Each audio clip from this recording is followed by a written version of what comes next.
is Valley News Live at 4.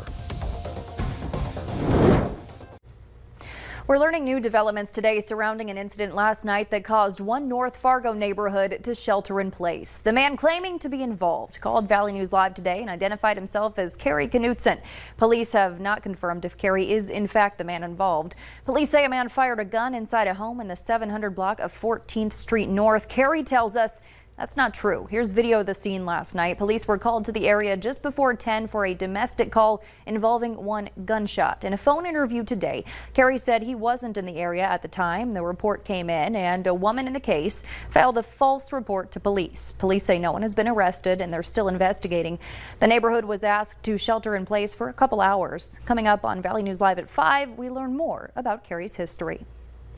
Kids in Fergus Falls Public Schools will have to mask up in class. The district announced it will require pre-K through 6th graders to wear masks starting Monday. Superintendent Jeff Drake cites higher COVID cases among students and staff as the reason for the change. He says the mandate will be in effect through October 25th. A group of parents is gathering in about 30 minutes to voice their concerns with the Moorhead and Fargo school boards. An organizer for the Recall Fargo School Board says the boards aren't listening to parents, claiming they're overstepping and taking away parental consent when it comes to COVID-19. They're calling for people to join them at 4:30 at the corner of Main and 8th Street in Moorhead. Valley News team's Aaron Walling will also be there. We'll bring you the latest on Valley News Live at 5 and 6. Hutch joins us now with a first look at your forecast. Hutch. Stacy, thanks so much. I hope your hairdos are holding on there. We've had some gusty winds. Look at the trees rustling on our live shot there from the Home of Economy location. That's in Devil's Lake. All right, let's talk about the weather today. Here's the gustiest of the winds where you see the colors out in the western Dakotas. We have gusts over 40 miles per hour. We do have some gusts over 30 in the Grand Forks area as we speak. So windy, not quite as warm today in our eastern counties with some increase in clouds there. From the south, 73 Fergus Falls, we are at that 80-degree mark in Grand Forks, so, and our northwestern counties seeing the warmest weather of the day. But look at this, Minot, near 90 sizzling degrees again. Here's a look at your planner. Temperatures tonight, warm. It will be windy, but not as gusty. As we go through the evening hours, we'll spend most of it in the 60s. Again, it will be a mild overnight. Big news.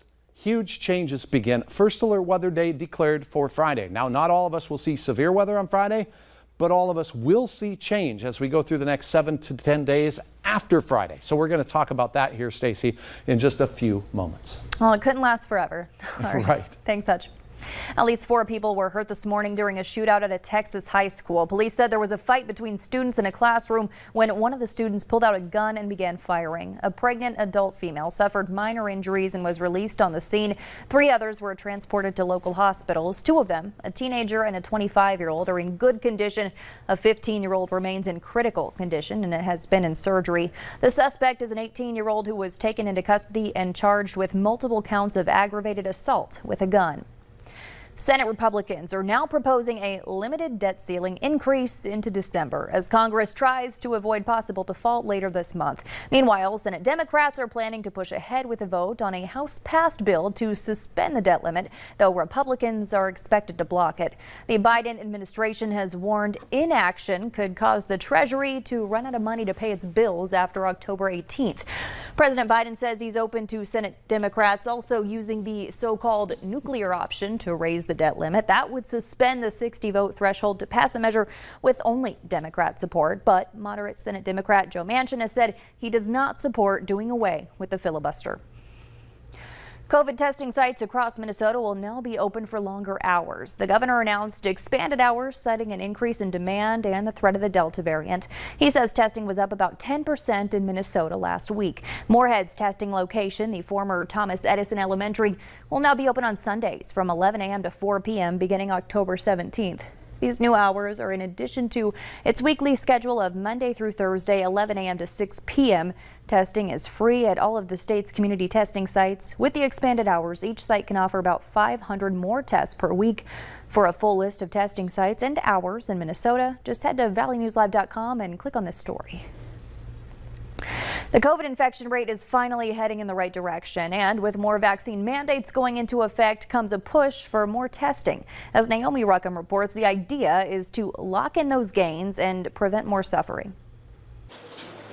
Maggie Roach was a vaccine holdout in Alaska until her state became a hotspot. She caught COVID and nearly died, then got a shot to make sure it wouldn't happen again. Pretty much changed my whole perspective of the vaccine and how much I valued my own life. In other parts of the country, the summer surge is easing, with the number of new cases nationwide dropping 40% in the last 3 weeks. The Biden administration hopes to support that trend in part by ramping up access to at-home testing. So that means we'll have available supply of 200 million rapid at-home tests per month starting in December, with supply of tens of millions of additional tests coming on the market across the next few weeks. Now that a vaccine mandate has taken effect in New York's public school system, the city is turning its attention to other workforces, including the police department. COVID has become the leading cause of death for police officers nationwide. A number of departments are now facing mandates, and the NYPD, with 68% vaccinated, could join the list. As employers, we have a right to keep everyone safe. And we've made very clear we're going to work with every union on the details. Employees of one of the nation's largest healthcare companies ran out of time. Kaiser Permanente suspended 2,200 workers who failed to comply with a vaccine mandate.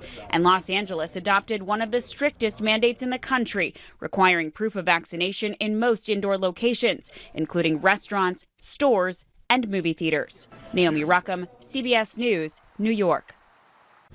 The government is also moving forward with vaccine boosters, with the FDA now considering Johnson & Johnson's application for approval. Nearly 200,000 at-home coronavirus tests are being recalled after multiple false positive results. A false positive signals a person is infected with the virus when they are not. Test maker Illum says it's recalling dozens of lots that were shipped to retailers like Walmart, CVS, Target, and Amazon between April and August of this year.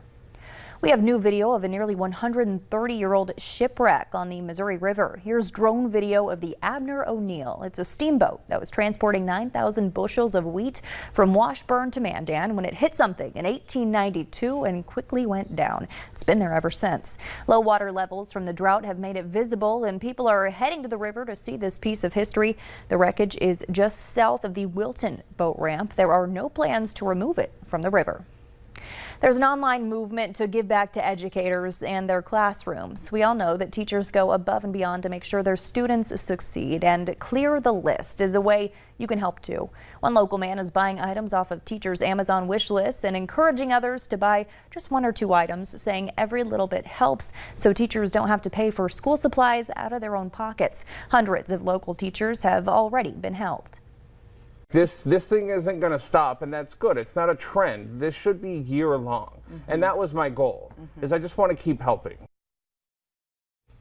He also connects teachers across the state who may be able to help each other with classroom supplies. To get involved, just search Clear the List on Facebook or click this story on valleynewslive.com.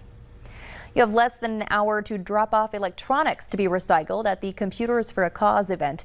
NDE Waste will recycle electronics from community members, schools, and businesses. $5 of each computer donated will go to the Homeward Animal Shelter.